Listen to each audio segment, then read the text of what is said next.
વાગરા વિલાયત ભૂખી પુલ પર ગોઝારો અકસ્માત, ઊંચાઈ પરથી અર્ટિગા કાર સીધી નીચે પટકાતા ચાલકનું સ્થળ પર જ કરુણ મોત, 3 ઘાયલ। વાગરા તાલુકામાં આજે વહેલી સવારે એક ભયાનક માર્ગ અકસ્માતે ચકચાર મચાવી દીધી છે। વિલાયત ભૂખી પુલ નજીકથી પસાર થતી અર્ટિગા ટેક્સી કાર અચાનક કાબુ ગુમાવી ઊંચાઈ પરથી સીધી નીચે ખાબકતા ગોઝારો અકસ્માત સર્જાયો હતો। પ્રાપ્ત માહિતી અનુસાર GJ16AZ 0806 નંબરની અર્ટિગા કાર દેરોલ તરફથી વિલાયત તરફ આવી રહી હતી।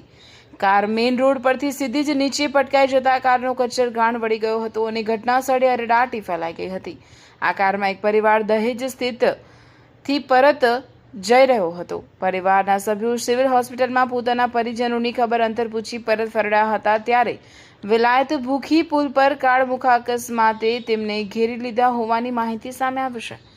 અકસ્માત એટલો ભયાનક હતો કે કારમાં સવાર ચાલકને ગંભીર ઇજાઓ પહોંચતા તેનું સ્થળ પર જ કરુણ મોત નીપજ્યું હતું, જ્યારે કારમાં સવાર એક બાળક સહિત અન્ય 2 વ્યક્તિઓને ઇજાઓ પહોંચતા તાત્કાલિક સારવાર માટે હોસ્પિટલમાં ખસેડવામાં આવ્યા હતા।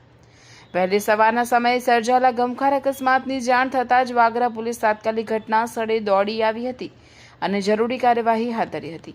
પોલીસે અકસ્માત કેવી રીતે સર્જાયો તે અંગે વધુ તપાસ શરૂ કરી છે। એક જ ક્ષણમાં પરિવારની મુસાફરી ખુશીમાંથી કરુણ ચીસોમાં ફેરવાઈ ગઈ હતી। ઊંચાઈ પરથી કાર સીધી નીચે પટકાતા સર્જાયેલા આ ભયાનક અકસ્માતે ફરી એકવાર માર્ગ સુરક્ષા અને વાહન ચાલકમાં સાવચેતીના મુદ્દે ગંભીર સવાલો ઊભા કર્યા છે।